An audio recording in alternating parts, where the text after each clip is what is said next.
Hello friends, चलिए start करते हैं क्लास। आज हम न्यू चैप्टर स्टार्ट करेंगे। हेडिंग आपको दिखाई दे रही है time series and regression analysis. सबसे पहली बात, सर ये है क्या?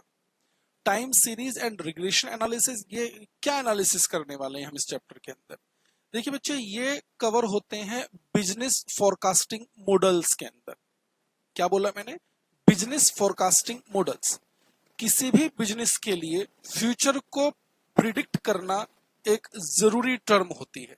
यानी फ्यूचर में उनकी सेल, उनकी डिमांड बढ़ने वाली है, कितनी बढ़ने वाली है, प्रीवियस ट्रेंड का एनालिसिस करना है, उसके अकॉर्डिंग फिर हम फ्यूचर को प्रोजेक्ट करते हैं, प्रोजेक्शंस करते हैं। तो बिजनेस फोरकास्टिंग मॉडल्स में time series and regression analysis आते हैं, जो कि हमें इस चैप्टर में सीखना है, कवर करना है और इससे रिलेटेड क्वेश्चंस बनाने सीखने हैं। ये बात ठीक है। चलो, मैंने क्या कहा? बिजनेस फोरकास्टिंग करनी है। पहले चलो हम यही हेडिंग देंगे। हेडिंग दीजिए बिजनेस फोरकास्टिंग। ये लीजिए, मेरे साथ में लिखें, बिजनेस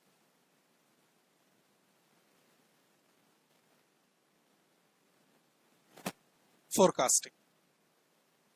ये हम हेडिंग दे रहे हैं। अब फोरकास्टिंग तो आपको पता है ना, फोरकास्टिंग किस लिए की जाती है? फ्यूचर इवेंट्स को जानने के लिए, फ्यूचर ट्रेंड्स को जानने के लिए। वही चीज हम यहाँ पर लिखने वाले हैं। साथ में लिखिएगा मेरे। चलो बुलेट लगाकर लिखते हैं इस तरह।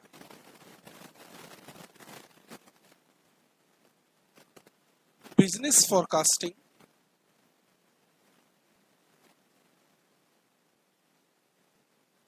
is one of the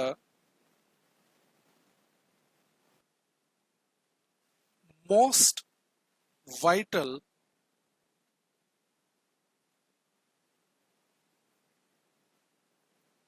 business tools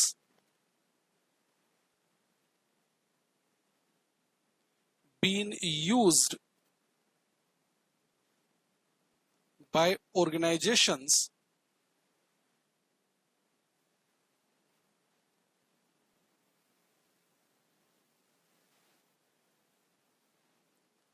towards future projections। समझ आई आपको बात? ध्यान से। Business forecasting is one of the most vital business tools being used by organizations towards future projections।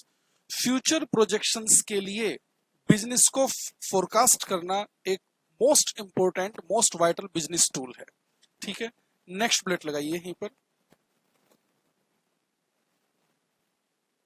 लिखें forecasting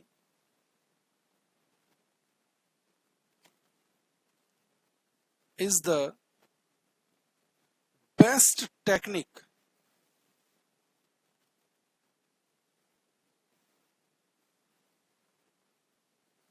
for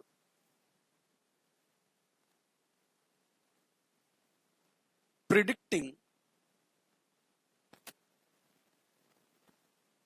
future events and trends।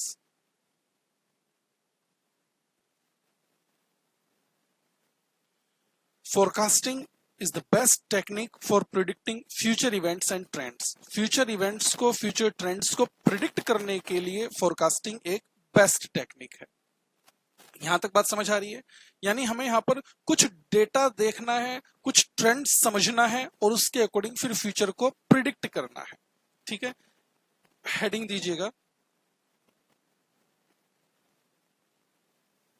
Heading देंगे methods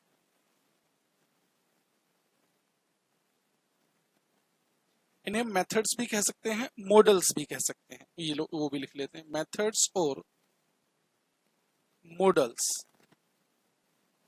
of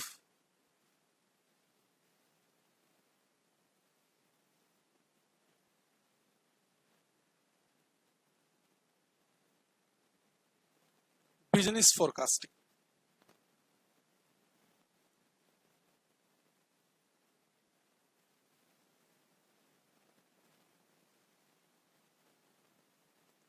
methods and models of business forecasting.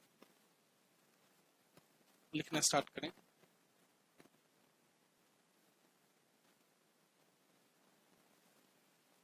There are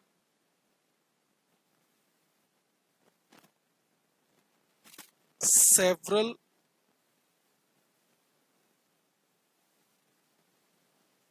forecasting methods or models. Full stop. They all fall within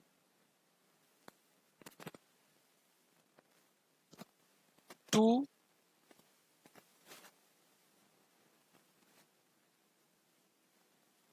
general categories. There are several forecasting methods or models. They all fall within two general categories. अच्छा, वो दो general categories क्या हैं वो लिख लेते हैं।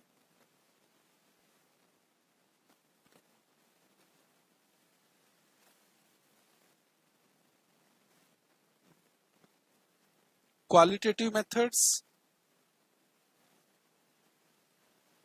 And second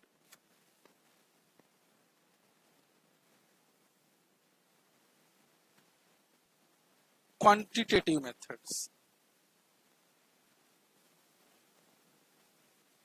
qualitative methods and quantitative methods यानी बिजनेस फोरकास्टिंग के लिए जो मेथड्स हैं उन्हें हम दो कैटेगरी में कैटेगराइज कर सकते हैं, qualitative methods and quantitative methods. अब हम फिर से हेडिंग देंगे क्वालिटेटिव मेथड्स ऑफ फोरकास्टिंग।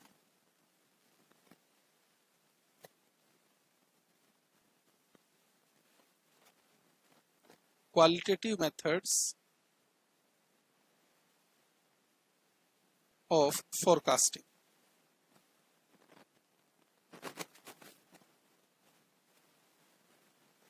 इसमें हमें आज डिस्कस करने के लिए क्वालिटेटिव मेथड्स में कुछ भी नहीं है। सर कुछ भी नहीं है मतलब अभी आपको समझ आएगा। देखिए फोरकास्टिंग में क्वालिटेटिव मेथड्स, इसमें कोई स्ट्रक्चर्ड डेटा का यूज नहीं होता है। चलो डिस्कस करेंगे, लिखते हुए करेंगे, लिखिए साथ में। Qualitative forecasting, qualitative forecasting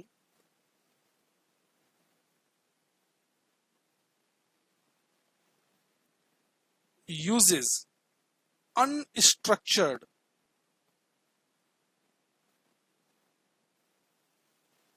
data। Unstructured data, आप साथ साथ में लिख रहे हैं मेरे ये सब कुछ, full stop. It relies, it किसके लिए हम यूज कर रहे हैं? Qualitative forecasting. It relies on interviews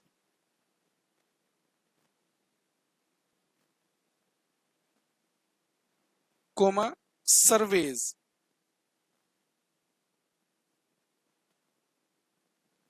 and observations.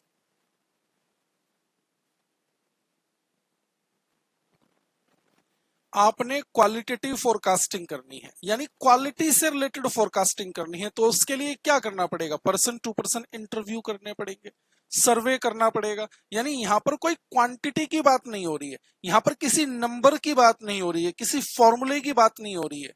Observation से इसका फोरकास्टिंग कर पाएंगे। तो ये जो नोट्स, ये जो पॉइंट है यहां पर आप ब्रैकेट में लिख लीजिएगा, रेफर थ्योरी नोट्स। आपको बात समझ आ गई होगी। ये थ्योरेटिकल पार्ट है qualitative methods of forecasting.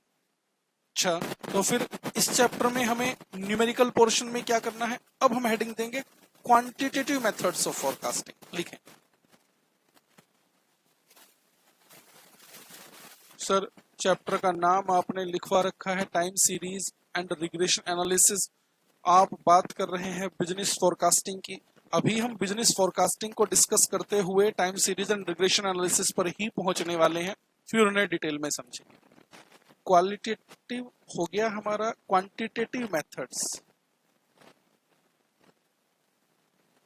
Of forecasting.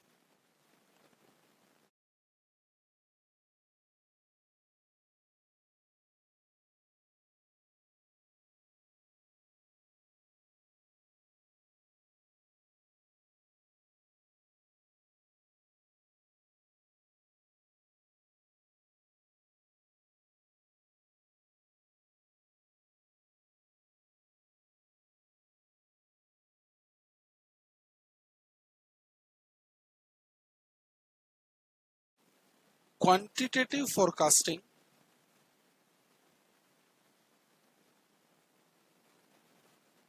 focuses on structured data,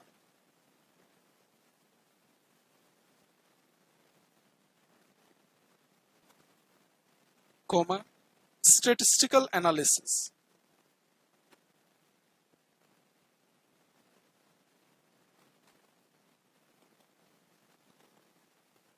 and experiments.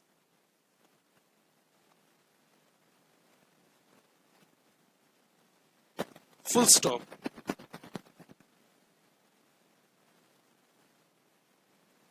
These models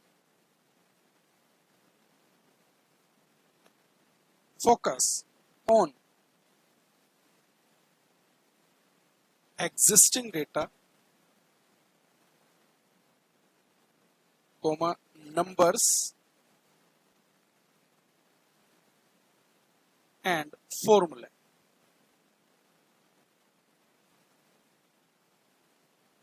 And there is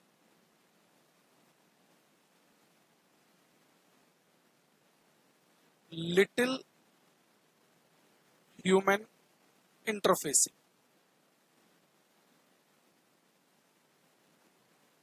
आपको समझ आया यहां पर हमने क्यों लिखा लिटिल ह्यूमन इंटरफेसिंग? क्वांटिटेटिव की हम बात कर रहे हैं।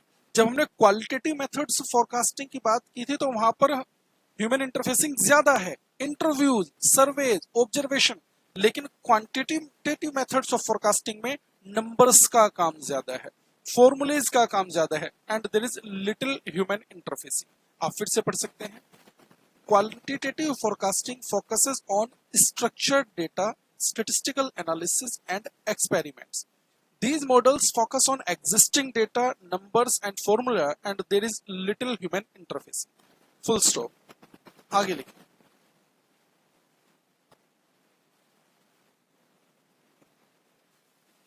नेक्स्ट लाइन से some of the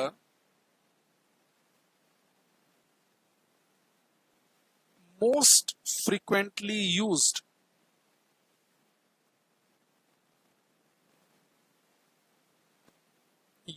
some of the most frequently used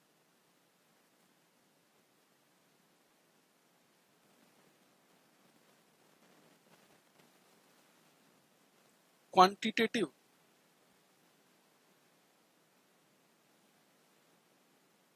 methods of forecasting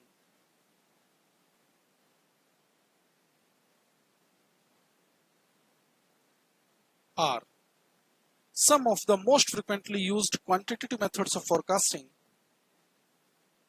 are regression analysis,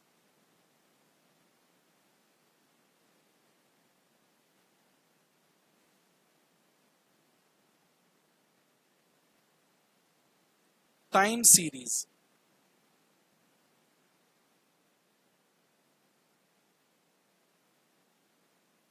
exponential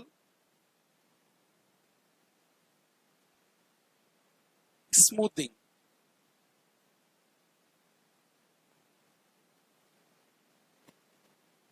etc. Some of the most frequently used quantitative methods of forecasting are regression analysis, time series, exponential smoothing, etc. देखिए, अब जाकर हम chapter के नाम पर पहुंचे हैं। यानी अब यहां पर आकर हमने लिखा है टाइम सीरीज रिग्रेशन एनालिसिस, यानी ये जो कि हमने चैप्टर का नाम दे रखा है। यानी अब आप समझ पाए हैं कि टाइम सीरीज और रिग्रेशन एनालिसिस क्या है। ये बिजनेस को फोरकास्ट करने के मॉडल्स हैं और इन मॉडल्स को किस कैटेगरी में कैटेगराइज किया गया है? Quantitative methods of forecasting. समझ आई आपको बात? देखो, सबसे पहले हमने हेडिंग दी बिजनेस फोरकास्टिंग क्या है, बिजनेस को फ्यूचर फ्यूचर ट्रेंड्स और इवेंट्स को एनालाइज करना, उन्हें प्रिडिक्ट करना। फिर हमने कहा मेथड्स ऑफ बिजनेस फोरकास्टिंग क्या है, क्वालिटेटिव मेथड्स होते हैं, क्वांटिटेटिव मेथड्स होते हैं। क्वालिटेटिव मेथड्स अनस्ट्रक्चर्ड डेटा पर रिलाई करते हैं, ऑब्जर्वेशंस पर, इंटरव्यूज पर, सर्वेज पर, इसलिए वो थ्योरेटिकल नोट्स में कवर हो जाएंगे। क्वांटिटेटिव मेथड्स ऑफ फोरकास्टिंग, ये स्ट्रक्चर्ड डेटा की हम यहाँ पर बात करेंगे, स्टेटिस्टिकल एनालिसिस की हम यहाँ पर बात करेंगे, कुछ नंबर्स कुछ फॉर्मूले पर हम यहाँ पर बात करेंगे। यानी जो प्रैक्टिकल पोर्शन है इस चैप्टर का वो क्वांटिटेटिव मेथड्स ऑफ फोरकास्टिंग में कवर होगा। और some of the most frequently used quantitative methods of forecasting में हमने यहाँ पर लिखा है regression analysis, time series, exponential smoothing. यहाँ पर बात ठीक है? चलो अब आगे बढ़ते हैं। अब हमें इन एक एक पॉइंट को डिस्कस करना है। रिग्रेशन एनालिसिस, इससे रिलेटेड प्रैक्टिकल क्वेश्चन करेंगे, फिर टाइम सीरीज, फिर exponential smoothing etcetera etcetera discuss करेंगे। चलो आगे बढ़ते हैं। नोट कर लिया है आपने? चलिए हेडिंग दीजिएगा।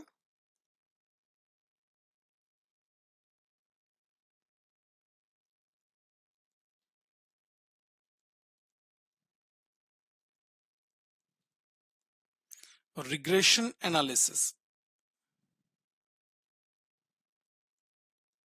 और रिग्रेशन एनालिसिस स्टार्ट करने जा रहे हैं अब हम।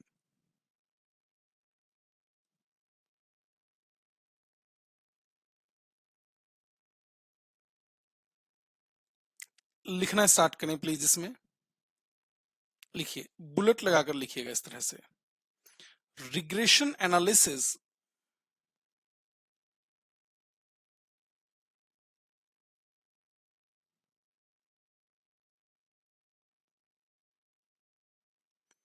tries to analyze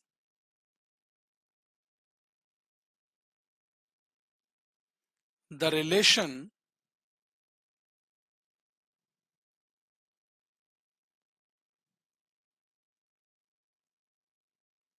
between a dependent variable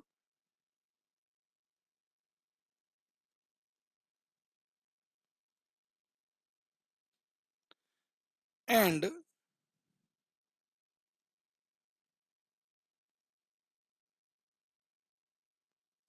independent variable oblique variables। ओब्लिग लगाकर वेरिएबल्स लिखा हमने, आपको ये बात समझ आई? पहले समझो, regression analysis tries to analyse the relation. यहां पर हमें क्या करना है? रिलेशन का एनालिसिस करना है बिटवीन ए डिपेंडेंट वेरिएबल, एक dependent variable, and independent variable ओब्लिग वेरिएबल्स। यानी इंडिपेंडेंट वेरिएबल एक भी हो सकता है और एक से ज्यादा भी हो सकते हैं, लेकिन डिपेंडेंट वेरिएबल एक ही होगा। यानी कोई एक वेरिएबल किसी और वेरिएबल पर डिपेंड करेगा, एक वेरिएबल किसी और वेरिएबल पर डिपेंड करेगा। उन दोनों वेरिएबल्स के बीच में जो रिलेशन है उसे एनालाइज किया जाता है रिग्रेशन एनालिसिस के अंदर। एग्जाम्पल ये लो, एग्जाम्पल के थ्रू मैं आपको बताता हूं। ये लीजिए एग्जाम्पल, लिखिए। एग्जाम्पल जैसे बचपन से आप पढ़ते आ रहे हैं, बचपन ही कहूंगा ना मैं तो। डिमांड, सप्लाई, प्राइस, इनकी बातें आपने की होंगी। Demand of a particular product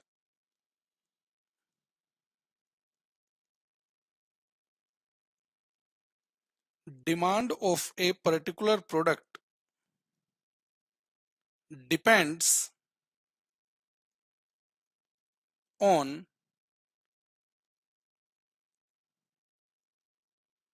its price। ये तो आपको पता है, किसी प्रोडक्ट की डिमांड उस प्रोडक्ट के प्राइस पर डिपेंड करती है। ठीक है, demand of a particular product depends on it's price, full stop, here comma demand is dependent variable. Demand dependent है क्योंकि डिमांड डिपेंड करती है। Here demand is dependent variable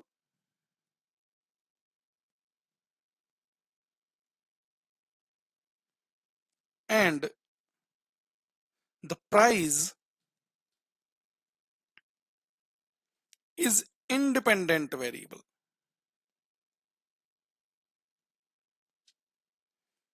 Independent variable. Full stop. Next bullet लगाइए. In regression analysis,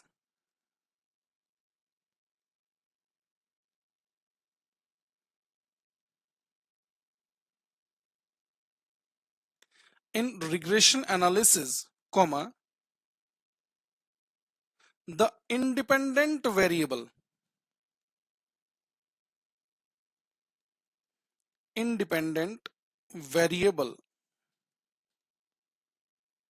is also called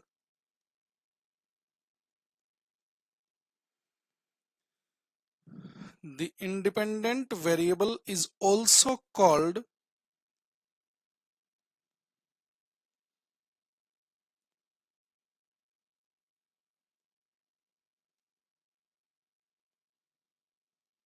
regressor or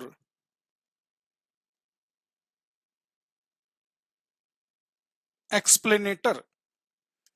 in regression analysis the independent variable, independent की बात कर रहे हैं, जो डिपेंड नहीं करता, इंडिपेंडेंट होता है। Independent variable is also called regressor और explanator and the dependent variable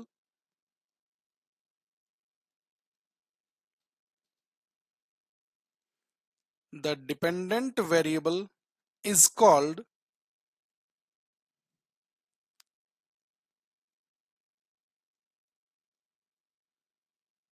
regressed or explained variable। ध्यान रहेगी ये बात। रिग्रेशन एनालिसिस में इंडिपेंडेंट वेरिएबल को रिग्रेसर या एक्सप्लेनेटर भी कहा जाता है और डिपेंडेंट वेरिएबल को रिग्रेस्ड या एक्सप्लेन्ड वेरिएबल का नाम भी दिया जाता है। तो इसमें हमें किस तरह का रिलेशन समझना है वो आपको बात समझ आई। यानी हमें यहां पर समझना है डिपेंडेंट और इंडिपेंडेंट वेरिएबल के बीच का रिलेशन कैसे, वो देखेंगे हम। ध्यान देना, रिग्रेशन एनालिसिस में डिपेंडेंट वेरिएबल एक होगा जो डिपेंड करता है। अच्छा, किस पर डिपेंड करता है? उन वेरिएबल्स को हम इंडिपेंडेंट वेरिएबल कहेंगे और इंडिपेंडेंट वेरिएबल एक भी हो सकता है, दो भी हो सकते हैं, यानी एक से ज्यादा भी हो सकते हैं। चलो हेडिंग देंगे। रिग्रेशन एनालिसिस हमने स्टार्ट किया है, अब इसमें हम हेडिंग दे रहे हैं। लिखें simple linear regression. Simple linear regression, short में हम इसे कहेंगे SLR। ध्यान से प्लीज, शॉर्ट में हम इसे क्या नाम देंगे? SLR। सर अब ये रिग्रेशन एनालिसिस में भी कुछ और आगे, हाँ, रिग्रेशन एनालिसिस में भी हम कुछ और डिटेल में बात कर रहे हैं। सिंपल लीनियर रिग्रेशन लिखना स्टार्ट करें। In simple linear regression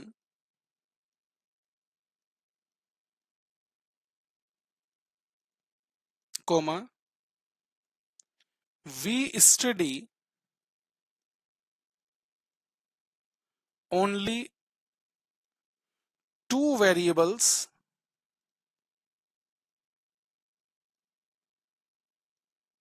at a time, comma in which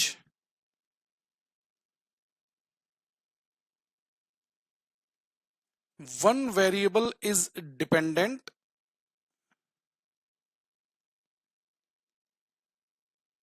and the another variable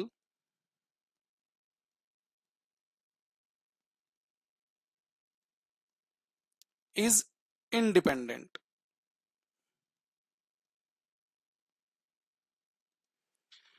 मैंने अभी आपको ऊपर क्या बताया कि रिग्रेशन एनालिसिस में डिपेंडेंट वेरिएबल एक होगा, इंडिपेंडेंट वेरिएबल एक भी हो सकता है, एक से ज्यादा भी हो सकते हैं। लेकिन हम यहां पर क्या बात कर रहे हैं, एसएलआर सिंपल लीनियर रिग्रेशन में एक डिपेंडेंट वेरिएबल होगा और एक ही इंडिपेंडेंट वेरिएबल होगा। यानी जहां पर हम एक डिपेंडेंट और एक इंडिपेंडेंट वेरिएबल की बात करते हैं, उनके रिलेशन की बात करते हैं, उसे हम कहते हैं सिंपल लीनियर रिग्रेशन। पढ़ो फिर से। In simple linear regression we study only two variables at a time in which one variable is dependent and another variable is independent. यहां तक बात ठीक है? ध्यान से लिखिए, SLR model for sample। Sir ये क्या लिखा है आपने, SLR मॉडल फॉर सैंपल? देखिए जो मॉडल बनाए गए हैं ये बनाए जाते हैं पॉपुलेशन के लिए, लेकिन पूरी पॉपुलेशन का तो एनालिसिस नहीं किया जा सकता। तो हम क्या करना होता है, हमें कुछ सैंपल से काम चलाना पड़ता है। तो हमें जब क्वेश्चन करने की बारी आएगी तो वो सैंपल ही दिए होते हैं, तो हम सीधी ही जहां पर हमें जिस चीज पर काम करना है हम डायरेक्ट उसी पर बात कर रहे हैं, एसएलआर मॉडल फॉर सैंपल। चलो यहां पर ब्रैकेट में लिख देना, regression equation, regression equation of Y on X. ध्यान से, regression equation of Y on X. अच्छा क्या है ये रिग्रेशन इक्वेशन, ये देखिए,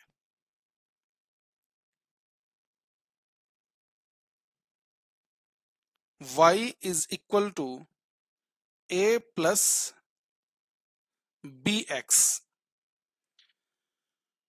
y is equal to a plus B X लिखें। Here y is equal to value of dependent variable,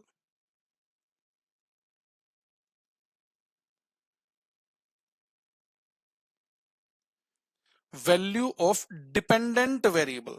अच्छा y किस पर डिपेंड कर रहा है, x पर। और आप समझो इस इक्वेशन का मतलब भी समझो, ध्यान से सोचो जरा, सोचो x की वैल्यू जैसे जैसे चेंज होगी y की वैल्यू चेंज होएगी। आप समझ रहे हैं मैंने इक्वेशन कैसे बनाई है, y is equal to a plus B x. अगर मैं यहां पर इस x की वैल्यू को चेंज करूंगा तो y की वैल्यू भी तो चेंज होगी, क्योंकि x चेंज होगा तो x की b में मल्टीप्लीकेशन का रिलेशन है, प्लस फिर a लिखा हुआ है, तो जैसे जैसे x चेंज होगा y भी चेंज होता रहेगा। तो y डिपेंड कर रहा है किस पर, x पर।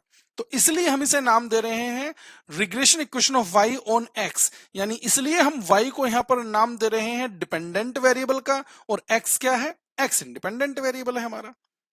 ठीक है, चलो इसी में y का मीनिंग हमने लिख लिया। a is equal to, a क्या है, a को हम नाम देते हैं इंटरसेप्ट। सर इंटरसेप्ट का मतलब क्या है, ये लो ब्रैकेट में लिख देते हैं, value of dependent variable, value of dependent variable when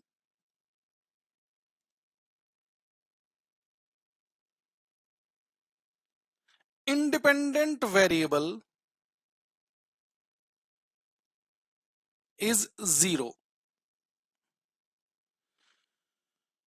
ए को हमने नाम दिया इंटरसेप्ट, और इंटरसेप्ट का मतलब मैंने क्या बताया, value of dependent variable when independent variable is zero. सोचो जरा, सोचो, इस इक्वेशन में अगर x की वैल्यू को जीरो कर दिया जाए तो b से मल्टीप्लाई होकर ये टोटल जीरो ही हो जाएगा, b और x का मल्टीप्लीकेशन जीरो हो जाएगा। तो y की वैल्यू क्या रह जाएगी, y की वैल्यू सिर्फ और सिर्फ रह जाएगी a। तो वही तो हम कह रहे हैं, यानी a क्या है, a डिपेंडेंट वेरिएबल की वो वैल्यू है जो कब आती है, जब इंडिपेंडेंट वेरिएबल जीरो होगा। ठीक है, ये लो। और क्या रह गया, b। b क्या है, b को हम कहते हैं स्लोप, इसे स्लोप भी कह सकते हैं और इसे कहते हैं रिग्रेशन कोफिशिएंट। रिग्रेशन कोफिशिएंट, ये लो, इसके लिए भी ब्रैकेट में लिख लो, द रेट, ये क्या है, ये रेट है, the rate of change in dependent variable,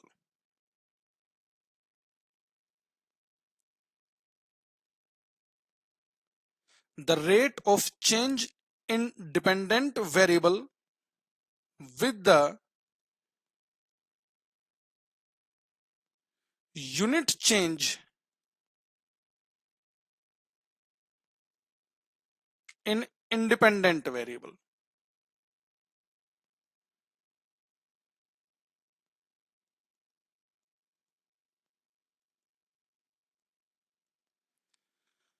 The rate of change in dependent variable with the unit change in independent variable, यानी b क्या है आप समझो, ये रहा हमारा b।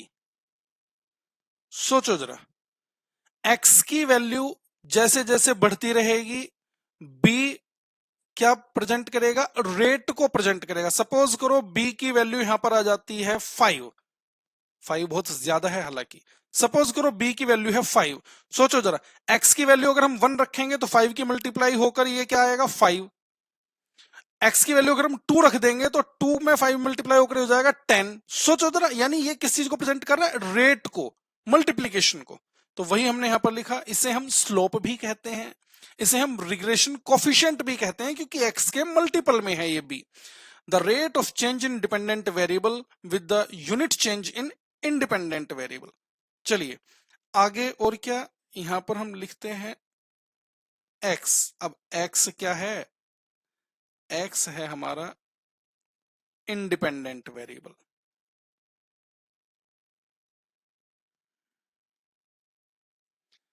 Independent variable,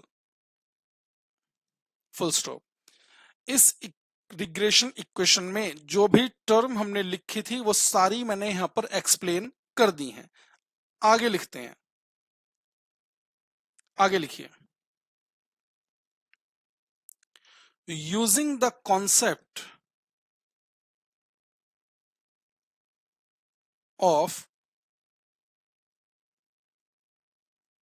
least square, using the concept of least square, comma, we can find the values of a and b, full stop। Using the concept of least square we can find the values of a and b। Sir ये least square क्या है, ये least square method है, और इस method से कैसे a और b की वैल्यू निकाली जाती है वो मैं यहां पर लिख रहा हूं। For that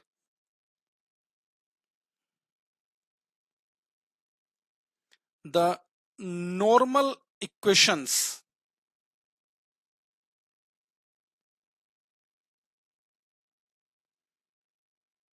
are, using the concept of least square we can find the values of a and b, for that the normal equations are। अब वो normal equations क्या हैं वो लिख लेते हैं। लिखिए summation of y is equal to NA plus B summation of x and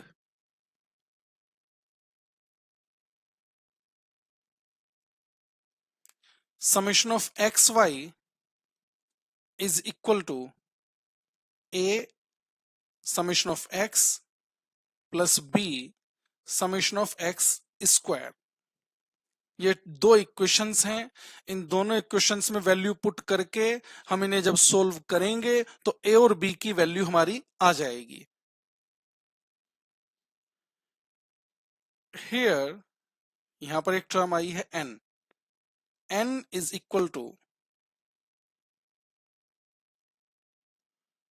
number of pairs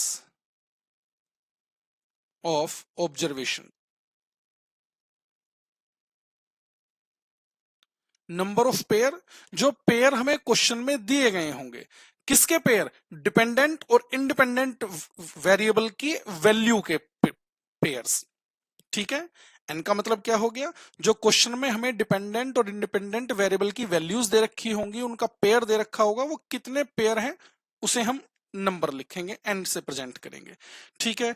अब देखिए यहां पर ये प्रेजेंट करता है रिग्रेशन एनालिसिस को, regression equation of y on x को। इस इक्वेशन में a और b की वैल्यू हमें चाहिए होंगी, तो हमने कहा इन दोनों इक्वेशंस को सोल्व करके जो हमने बाद में लिखी है, summation of y is equal to N A plus B summation of x and summation of x Y is equal to a summation of x plus b summation of x square. इन दोनों equations को solve करके हम a और b की value find out कर लेंगे, और a और b की वैल्यू को जब हम इस इक्वेशन में SLR मॉडल फॉर सैंपल में लिख देंगे तो ये हमारा रिग्रेशन इक्वेशन बन जाएगी, जो कि रिलेशन को प्रेजेंट करेगी। इसमें पुट कर देंगे a और b की वैल्यू को। ध्यान रहेगी ये बात। और जब इस इक्वेशन में पुट कर देंगे तो आप सोचो, जैसे जैसे x की वैल्यू को हम चेंज करेंगे, y की वैल्यू ऑटोमेटिकली x पर डिपेंड होते हुए चेंज होती रहेगी। इसी वजह से हमने y को डिपेंडेंट वेरिएबल और x को इंडिपेंडेंट वेरिएबल यहां पर कहा है। क्लियर हो गया है ये पॉइंट? चलो इससे रिलेटेड एक क्वेश्चन बनाकर देखते हैं। चलिए अब हम बात करेंगे आज की क्लास के फर्स्ट क्वेश्चन की। ये लीजिए क्वेश्चन नंबर 1। क्वेश्चन नंबर 1 पढ़ें। ये देखिए ये रहा क्वेश्चन नंबर 1। चलो पढ़ने जा रहे हैं हम क्वेश्चन नंबर 1। ध्यान से प्लीज। क्या लिखा है? There are two variables that need to be studied. दो वेरिएबल दे रखे हैं जिनकी स्टडी हमें करनी है। Exports of raw cotton and imports of manufactured goods into India. कह रहे हैं एक्सपोर्ट दे रखा है रो कॉटन का, और इंपोर्टेड जो इंपोर्ट करता है इंडिया वो मैन्युफैक्चर्ड गुड्स की वो दे रखी है। Following data set for 7 years is provided. 7 साल का डेटा सेट आपको इन दोनों का दे रखा है, यानी पेयर बनाकर दे रखा है एक्सपोर्ट और इंपोर्ट का। What kind of regression model should be used here. किस तरह का रिग्रेशन मॉडल यहां पर यूज किया जाना चाहिए। What are the results of this regression. ठीक है। Intercept interpret the model estimator. Interpret भी करना है हम, जो मॉडल बनकर आएगा उसका। अब आप बताइए, दो वेरिएबल हैं, एक को डिपेंडेंट एक को इंडिपेंडेंट लेंगे, कौन सा मॉडल यूज होगा? Simple linear regression. ये लो लिख देते हैं इस बात को, कहा है इन्होंने लिखने के लिए, ये लो लिखते हैं। There are only two variables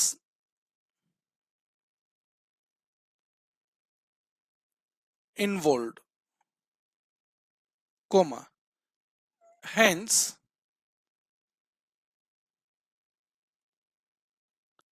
simple linear regression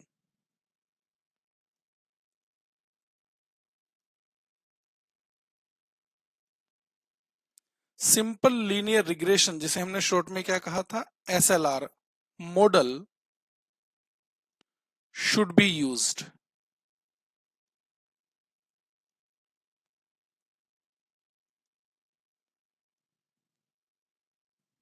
ठीक है, लेट द रिग्रेशन इक्वेशन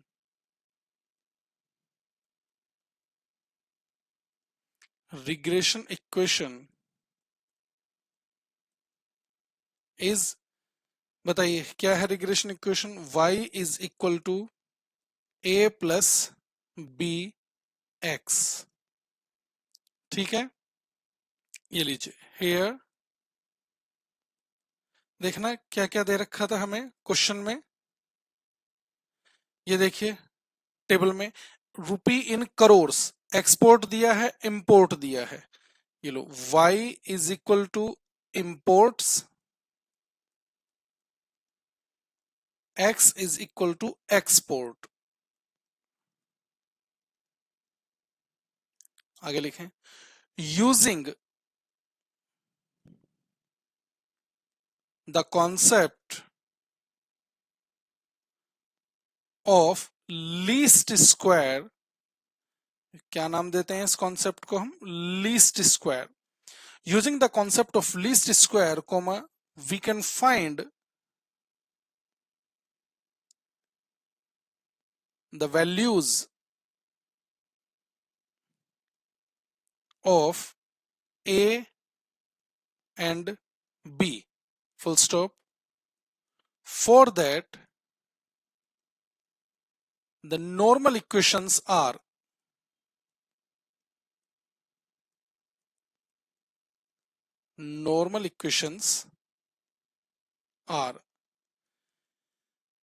क्या लिखी थी वो equations, summation of y is equal to na plus b summation of x and summation of xy is equal to a summation of x plus b summation of x square। ये देखो ये question हमने यहां पर ऊपर लिखी हुई हैं रेड पेन से। अच्छा, इसके लिए अब हमें डेटा चाहिए, समेशन ऑफ एक्स चाहिए, समेशन ऑफ वाई चाहिए, summation of x y, summation of x square. उसके लिए हमें एक टेबल बनाकर ये डेटा प्रिपेयर करना पड़ेगा। ये लो, कंप्यूटेशन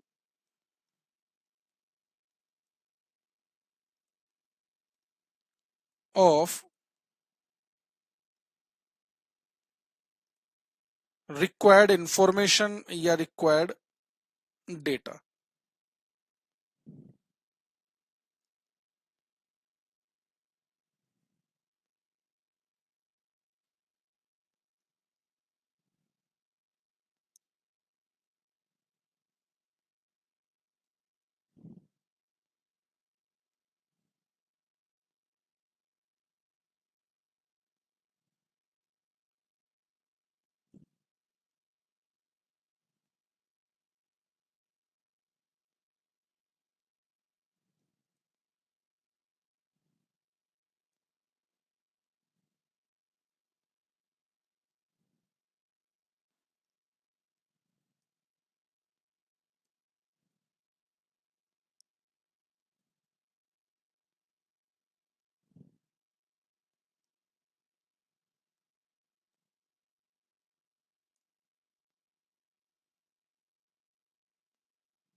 देखो जरा क्वेश्चन में क्या क्या दिया था, ये लीजिए कितना डेटा सेट दिया था इन्होंने, 7 पेयर्स हमें दिए थे। तो यहां पर मैं लिख देता हूं नंबर ऑफ पेयर्स या सिर्फ नंबर, 1 2 3 4 5 6 एंड 7। ठीक है जी, क्या दे रखा है, एक्सपोर्ट,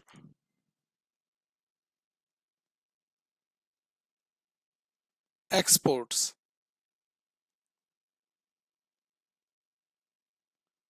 इंपोर्ट्स। ये लो, मैं यहां पर ब्रैकेट में लिख भी देता हूं। ये क्या है हमारा इक्वेशन में? x। ये क्या है हमारे इक्वेशन में? y। और क्या चाहिए हमें? एक चाहिए हमें एक्स वाई और एक चाहिए हमें एक्स स्क्वायर। जो डेटा दे रखा है वो उठाकर यहां पर लिख देते हैं।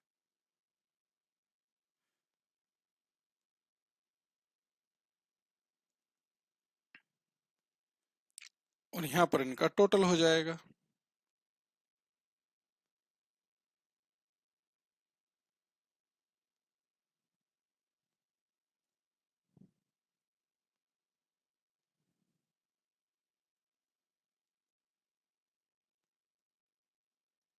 टोटल हमें बताया था रुपी इन करोर्स, ये लो ऊपर ही लिख देते हैं हम, रुपी इन करोर्स।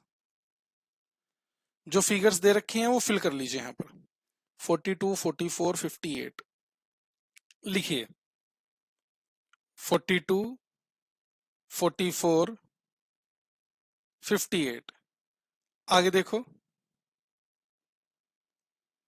55, 89, 98, 60। 55, 89, 98, 60। इंपोर्ट्स भी देख लीजिए कितना कितना दिया है। 56, 49, 53। 56, 49, 53। 58, 67। 58, 67। और कितना है? 76, 58। 76, 58। चलो पहले इनका टोटल ही कर लेते हैं। ये टोटल आ जाएगा समेशन ऑफ एक्स। कितना आ गया? ऐड करो कैलकुलेटर से। 42 plus 44 plus 58 plus 55 plus 89 plus 98 plus 60।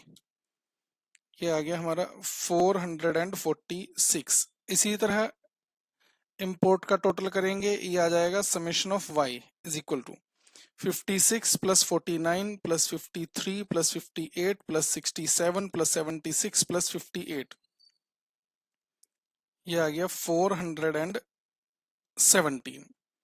अब हमें एक्स वाई चाहिए। एक्स पता है, वाई पता है, तो मल्टीप्लाई करते हुए एक्स वाई निकाल लीजिए। ये लीजिए 42 into 56,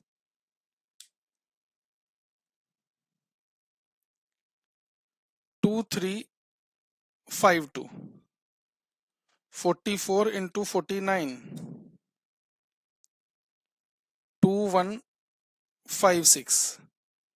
58 into 53, 3074। 55 into 58, 3190। 89 into 67, 5963। 98 into 76, 7448। 60 into 58, 3480। Total कर दीजिए इनका। टोटल करने पर ये क्या आ जाएगा? समेशन ऑफ एक्स वाई कितना?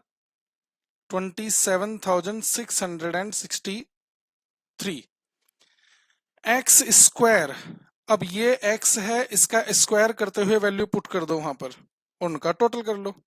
42 का स्क्वायर क्या बनेगा? 1762। 54 का स्क्वायर 1936। 58 का स्क्वायर 3364। 55 का स्क्वायर 3025। 89 का स्क्वायर 7921। 98 का स्क्वायर 9604। 60 का स्क्वायर 3600। टोटल कर दो इनका। ये आ गया हमारा समेशन ऑफ एक्स स्क्वायर, कितना 31,214। ये हमने वैल्यूज फाइंड आउट कर ली है। इन वैल्यूज को उन इक्वेशंस में पुट करेंगे और ए और बी की वैल्यू निकालेंगे। चलिए, चलो क्या इक्वेशंस थी हमारी, ये लो मैं लिखता हूं। Summation of y is equal to N A plus B summation of x। चलो इसमें वैल्यू पुट करो जरा। समेशन ऑफ y हमने अभी निकाला है 417 इज इक्वल टू n यानी number of pairs 7 a plus b summation of x हमने निकाला है 446। ये क्या इक्वेशन बन गई है, 7a plus 446b is equal to 417। ठीक है जी, इसे हम कह देते हैं इक्वेशन नंबर 1। दूसरी इक्वेशन क्या थी हमारी, summation of x Y is equal to a summation of x plus B summation of x square. Summation of x y की वैल्यू हमने निकाली है 27,663 is equal to a summation of x है हमारा 446 plus B summation of x square है हमारा 31,214। ये क्या इक्वेशन बनेगी, 446a plus 31,214b is equal to 27,663। Equation number 2। ठीक है जी, अब जरा ध्यान देना, दो इक्वेशंस को सोल्व करने की बात हमें यहां पर करनी है और ये इक्वेशंस ना जाने बचपन से आप कितनी बार सोल्व करते हुए आए हैं। किन्हीं भी दो वेरिएबल के मल्टीपल को इक्वल कर लीजिए। अब जरा ध्यान देना, अगर यहां पर किन्हीं भी दो वेरिएबल के मल्टीपल को इक्वल करने जाओगे तो ये तो देखना, यहां पर है जैसे 7, यहां पर है 446, दोनों में किसी वैल्यू से मल्टीप्लाई करनी पड़ेगी। इससे अच्छा है, बहुत टेक्निकल बनाने से अच्छा है, हम डायरेक्टली सब्स्टिट्यूट मेथड यूज करते हैं।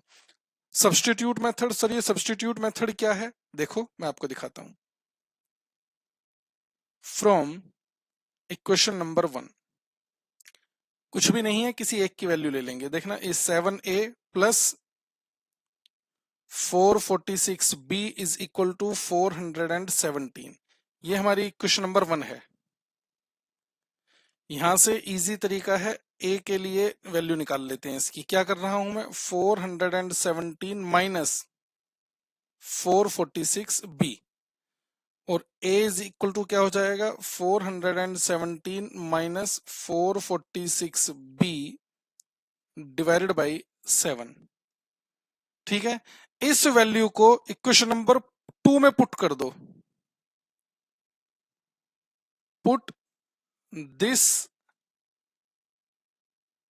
इन, पुट दिस वैल्यू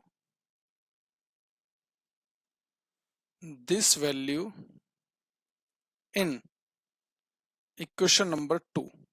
अब इक्वेशन नंबर 2 हमने क्या बनाई थी, ये रही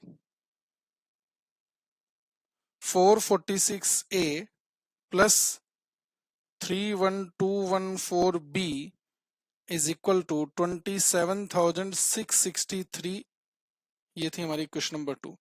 इसमें a की जगह पर हम ये वैल्यू पुट करने वाले हैं, ये वाली वैल्यू a की जगह पुट करो 446।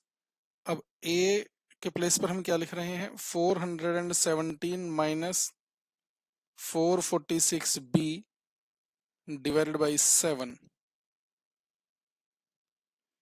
Plus 31,214b is equal to 27,663।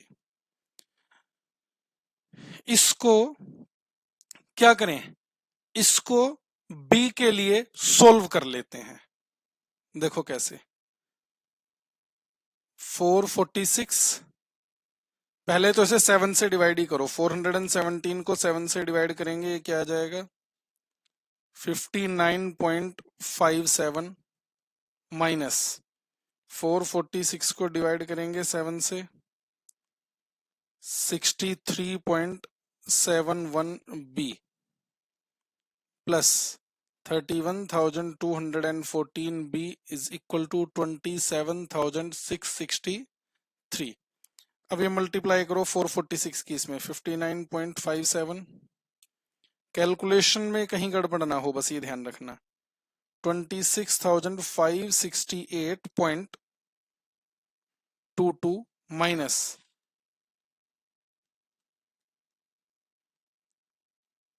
28,414.66 b plus 31,214 b is equal to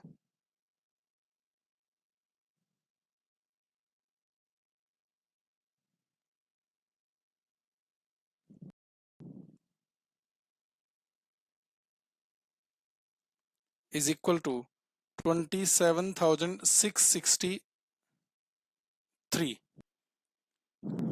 B की वैल्यू निकाल लो यहां से अब, -28,414.66 b plus 31,214 b is equal to 27,663 minus 26,568.22। To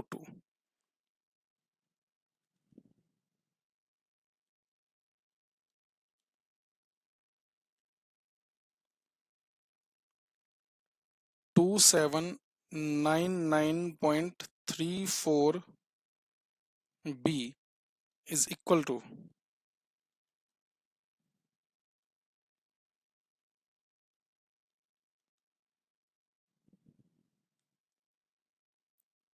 1094.78।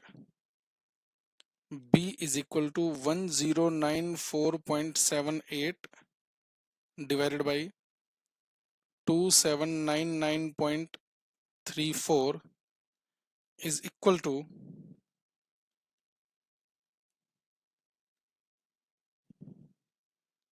0.39। Point के बाद 2 डिजिट तक लेकर चल रहे हैं हम। इस b की वैल्यू को, जो हमने ऊपर a की वैल्यू निकाली थी, अच्छा a क्या निकाला था हमने, a हमने निकाला था 417 माइनस 446 बी डिवाइडेड बाई 7। देखना यही था ना जो क्वेश्चन नंबर 1 से बनाया था हमने, हाँ जी यही है। इसमें b की वैल्यू पुट कर दो, 417 माइनस 446, b की वैल्यू हमने पुट कर दी 0.39 डिवाइडेड बाई 7। 417 माइनस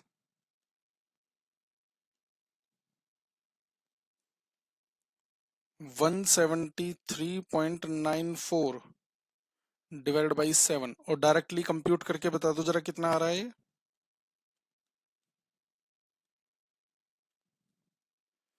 ये आ गया 34.72। पॉइंट के बाद 2 डिजिट तक। तो जरा ध्यान दीजिए, ए हमारा आया 34.72, बी हमारा आया 0.39। हमारी रिग्रेशन इक्वेशन क्या थी,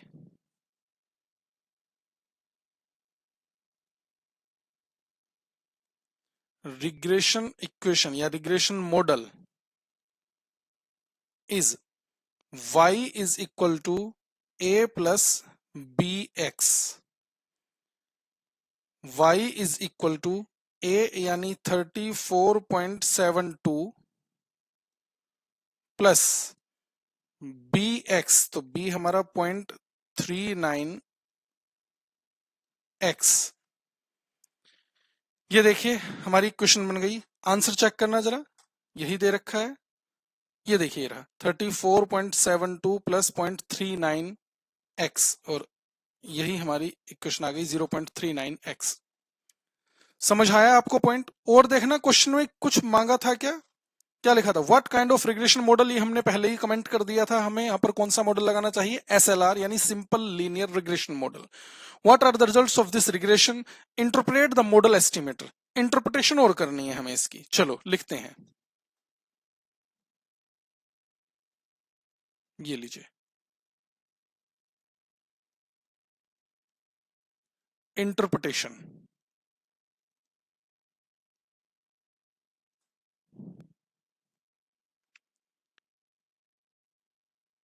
इंटरप्रिटेशन, ये लीजिए, स्लोप, जिसे हमने एक नाम और क्या दिया था स्लोप को? Regression coefficient. Slope is equal to 0.39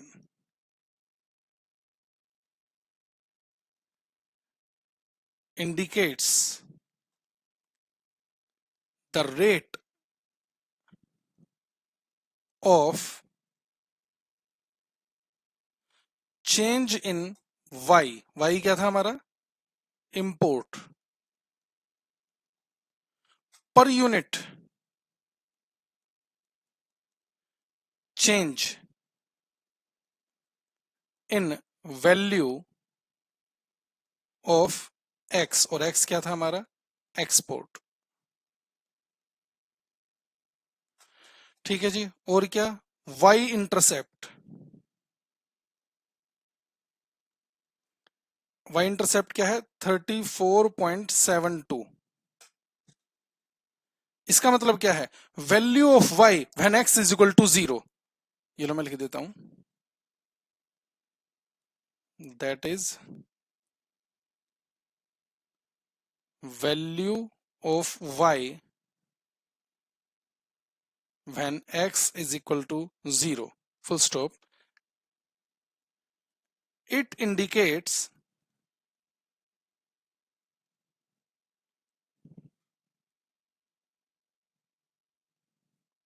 that even there is no export, कोई एक्सपोर्ट भी ना हो, even there is no export, comma, the import will be of rupees 34.72 crores। Even there is no export, the import will be of rupees 34.72 crores। ये मैंने आपको बताया था। Intercept का मतलब क्या बताया था? इंडिपेंडेंट वेरिएबल 0 भी हो तो भी डिपेंडेंट वेरिएबल कितना होगा? तो यहां पर हमने डिपेंडेंट वेरिएबल क्या लिया हुआ है? डिपेंडेंट वेरिएबल y यानी इंपोर्ट। देखिए ये क्वेश्चन हमने यहां पर बना लिया है। इस क्वेश्चन के थ्रू हमने सीखा, क्या सीखा? Simple linear regression model. क्या सीखा हमने? Simple linear regression model. Question भी मैंने आपको बना दिया है, आंसर हमारा मैच हो गया है। अब हम बात करेंगे मल्टीपल लीनियर रिग्रेशन मॉडल की। मल्टीपल लीनियर रिग्रेशन में क्या होगा? वहां पर डिपेंडेंट वेरिएबल तो एक ही होगा, लेकिन इंडिपेंडेंट वेरिएबल अब एक से ज्यादा यानी 2 लेकर चलेंगे। चलो डिस्कस करते हैं उसे। नोट कर लिया है आपने? कॉपी कर लिया है? ये आगे बढ़ते हैं, आइए।